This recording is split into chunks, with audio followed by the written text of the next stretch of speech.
મહેસાણાના વિજાપુર ખાતે નકલી પનીર બનાવવાનો કારોબાર ફૂલ જોશમાં ચાલી રહ્યો હતો। આ કારોબારનો પર્દાફાશ કરવા અને નકલી પનીર કઈ રીતે બનતું હોવાનું કવરેજ કરવા ગયેલા પત્રકાર ઉપર હુમલો કરાયો। નકલી પનીર બનાવતા ફેક્ટરી સંચાલકે પત્રકારો પર હુમલો કર્યો। દુનિયાનો ચોથો આધારસ્તંભ એવા મીડિયાને પોતાનું કામ કરવામાં પણ હવે જીવનું જોખમ છે। આજે નકલી પનીર બનાવતી ફેક્ટરી ઉપર કવરેજ કરવા માટે ગયેલા જી24 કલાકના તેજસ દવે અને એબીપી અસ્મિતાના હારૂન નાગોરી સહિત કેમેરામેન પર કરાયો જીવલેણ હુમલો।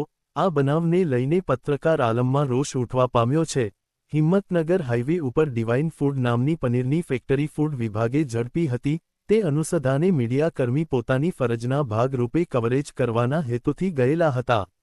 તો ફેક્ટરી સંચાલકને આ કામગીરી પસંદ ના આવતા કવરેજ કરવા ગયેલા પત્રકારો પર હુમલો કરવામાં આવ્યો અને કેમેરામેનને બચકા ભરવામાં આવ્યા। મીડિયાકર્મીના બૂમ માઇક વાયર તોડી નાખવાના વિડીયો પણ સામે આવ્યા છે। ફેક્ટરી સંચાલકે મીડિયાકર્મી સાથે બીભત્સ ગાળો બોલી કવરેજ ન કરવા બાબતે હુમલો કરવામાં આવ્યો।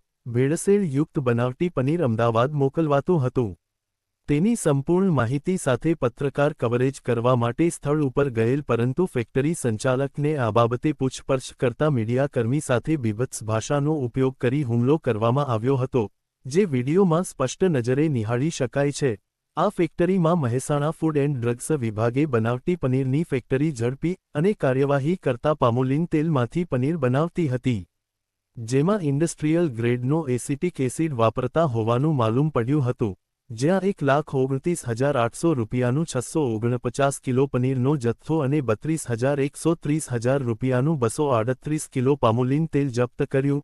મીડિયાકર્મી ઉપર હુમલા બાબતે વિજાપુર પોલીસ સ્ટેશનમાં ફરિયાદ દાખલ કરવામાં આવી છે।